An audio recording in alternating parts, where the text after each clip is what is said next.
reading this morning is from the Gospel according to Luke, chapter 12, beginning at verse 13.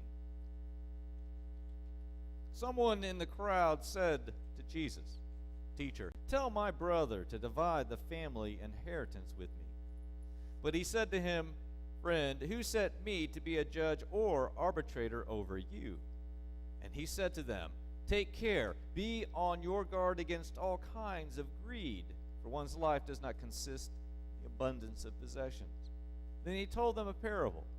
The land of a rich man produced abundantly, and he thought to himself, "What should I do? For I have no place to store my crops." Then he said, "I will do this. I will pull down my barns and build larger ones, and there I will store all my grain and my goods. And I will say to my soul, 'Soul, you have ample goods laid up for many years. Relax, eat, drink, be merry.' But God said to him, 'You fool, this very night your life is being demanded of you, and these things that you have prepared, whose will they be?' So it is with those who store treasures for themselves, but are not rich towards God." The word of the Lord.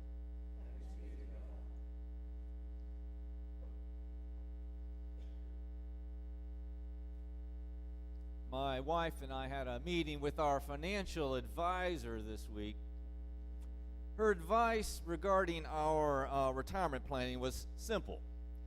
She told us to drink more and eat foods high in cholesterol. Just get it over with. That's right. I don't think Jesus will have to worry about my children asking him to mediate their inheritance from us.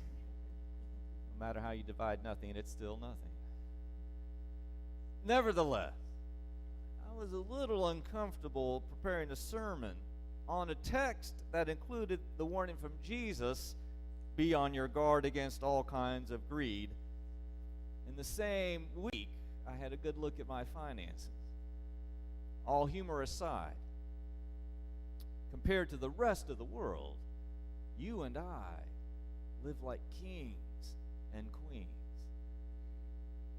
Even so, far from a guilt trip, I found that this text helps me understand the options and challenges that we all face regarding our material blessings and offer sage advice on how to manage them.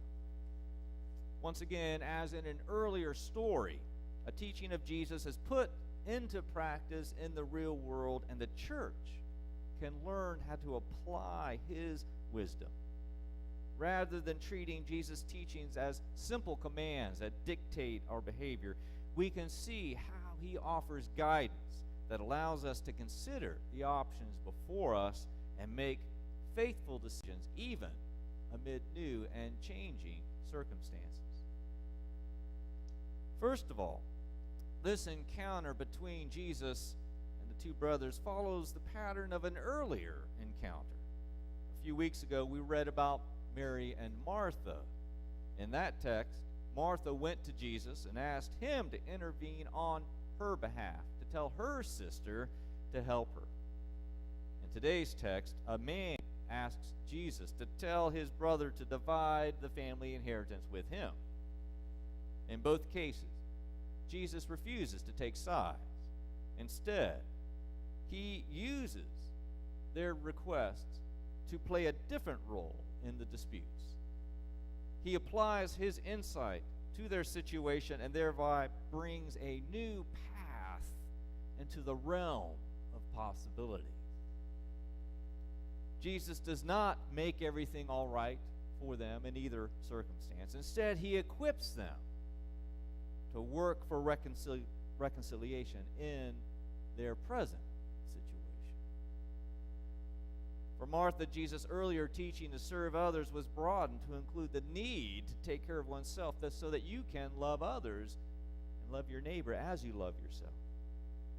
For the brothers, Jesus teaches them and the church another important lesson.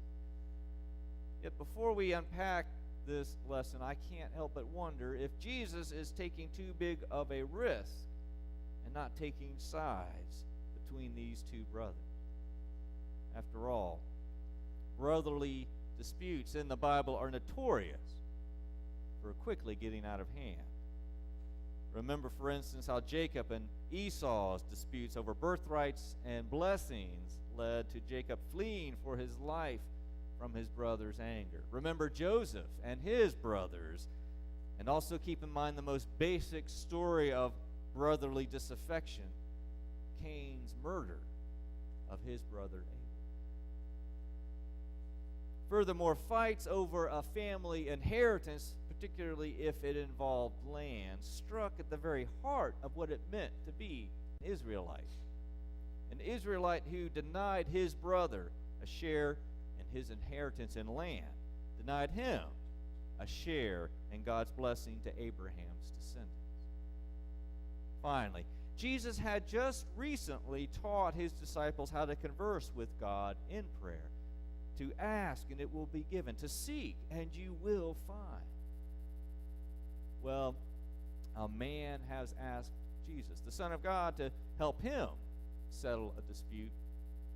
A man has sought his support in the face of what appears to be a grave injustice. Yet, as he did with Mary and Martha, Jesus does not tell either party what to do. He doesn't even ask questions to see if, in fact, an injustice has taken place. Instead, it seems that Jesus changes the subject. He starts warning the brothers about greed and tells a parable of a rich fool. Greed? The brother who refused to share his inheritance was the one being greedy, right?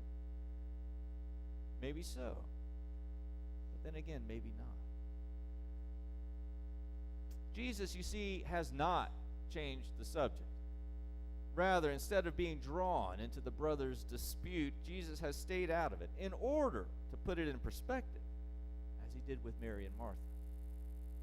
The brothers, like the two sisters, many of us, are focused on what they think we deserve, what we think we deserve. We want to be treated fairly and often are only considering the situation from our own perspective. Jesus, on the other hand, brings another perspective to the table. Rather than being primarily concerned with what we expect to receive our inheritance, Jesus challenges the brothers and each of us to instead be primarily concerned with our legacy. That is, with what we are leaving behind. What is your legacy in this world? Are you simply leaving behind bigger barns, possessions, and money for your heirs to fight over? Or are you leaving behind a legacy of forgiveness, a legacy of hope and love? Think about it. When Jesus heard the man's complaint about his brother, he sees a family that has just lost at least one parent, and yet is more concerned about material possessions than being there for one another. Therefore, Jesus warns the brothers against all kind of greed. This is not to say that the man who brought the complaint was wrong. Rather, coveting can all too easily justify, at least in our own eyes, our harmful actions against another. Still, please note that Jesus does not tell this man to drop his suit, drop his complaint. There are, after all, times when we must stand up for what is right and call people to account for their actions. The question Jesus raises is one of motive. He advises us all to be aware of greed because of its ability to blind us to our own motives. The acid test, then, to see if one is truly acting in the best interests of all, is to consider the legacy that our actions will leave behind in the long run. Consider the parable that Jesus told these brothers. The rich man in the parable has a bumper crop. Remember, his wealth is not ill-gotten gain. He has not stolen or swindled his wealth from others by any account. Instead, he has presumably worked hard and managed his affairs astutely. Indeed, throughout the biblical witness, a good harvest is a sign of God's blessing, and the recipients of God's blessings are encouraged to enjoy it. So why is this rich man a fool? His foolishness is twofold. First, he does not share God's blessings with others. The inheritance of Israelites was not only a fruitful land, but also God's promise to bless all the families of the earth through the descendants of Abraham. God blesses the work of our hands, both to enjoy for ourselves, but also to enjoy sharing with those in need. The rich man is also foolish because he finds his security in his possessions which his family will fight over when he is gone, because he has thought only of himself. So again, I ask you, what legacy are you leaving behind?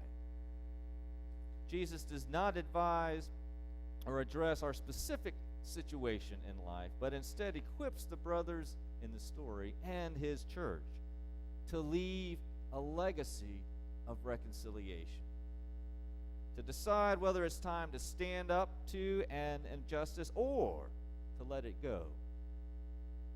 We can consider two things. First, beware of greed, which can blind you when possessions are involved. And second, seek in all things to glorify God. When we are willing to question our own motives and are rich towards God, we will indeed have our prayers answered. We will seek and find a path, however rocky, that ultimately proffers understanding and healing. Beware of all kinds of greed, Jesus tells us. When a church is rich towards God, that church doesn't hoard the gospel for itself, or covet power, or find comfort in storing up material possessions which future generations will simply fight over. Such a church is not obsessed with its inheritance, with what it expects to receive. Instead, a church that is rich towards God is more concerned on how it treats others than how it is treated. It is focused on acts of love, of justice that paves the way for reconciliation, of healing, of compassion, of understanding, of hope, and of love. These things are the treasure, the legacy which Christ invites the church to store up and share with future generations. Let all God's people say,